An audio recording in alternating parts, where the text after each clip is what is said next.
Greetings from our Navigation Ready Mix plant.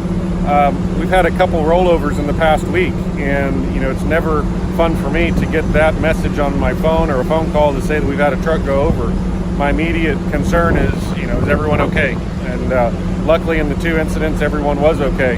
I'm standing next to one of them here, checking the truck out, and when you start to look at it, you can imagine someone in this truck and the damage that it did. And this isn't a really bad rollover, but when you start to look at the windshield and the cab, you start to get an understanding. That can be a scary situation. Luckily, this individual was able to go home.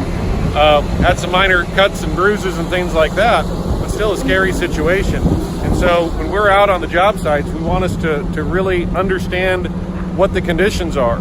We talk about stop, think, and act. That's really important.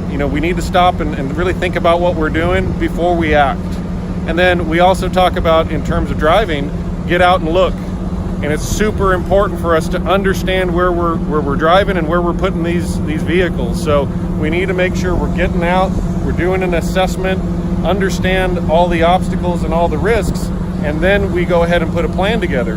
And if we see an obstacle or we see something dangerous, we need to not only take care of ourselves, but we need to communicate that risk to other people.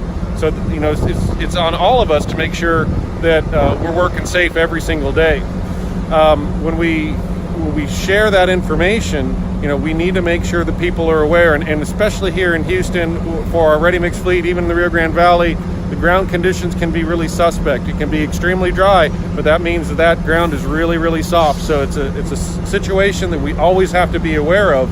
If it's raining, super muddy, but as it dries out, that ground can be really soft and it can give way, and you can have a situation where this truck goes over, and you don't want to be inside of that. You don't want to be part of a rollover. Believe me, it's something that it lasts with you. It stays with you. So be safe out there. Also, another thing I want to ask your help on. We have folks that they're working hard all day. We're really busy right now. You may think that you feel a twinge or something, you hurt yourself, but don't be a hero. If you feel something, if you think something that you might have hurt yourself or there's something weird going on, tell somebody, tell your supervisor. We want to make sure we know about it right away so we can give you the proper treatment and we can make sure you get well. I'm seeing too many things where folks are trying to be a hero.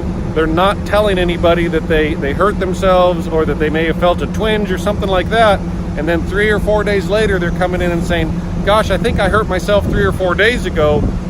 It's a lot harder for us to help and make sure that you're safe and that you're not injured when we don't know about it, and 3 or 4 days later we're having to deal with it and figure out how to get you the care you need. So if you think something's going on, tell somebody immediately. We need to know, and that way we can get you the help you need. So as we go about our the rest of the year, we've been really fortunate. Good weather, we've been busy, but we got to make sure that we double down on safety, because I want everybody to go home every single day, and I don't want to have anybody to have to go through and deal with that type of situation and hope that you go home safe. So again, stay focused, stop, think, and act, get out and look, tell somebody if you see if you see a hazard and we need to make sure we're aware of it, and tell somebody if you think you hurt yourself. Thanks guys. Stay focused, and I really do appreciate everything you do for the company. Take care.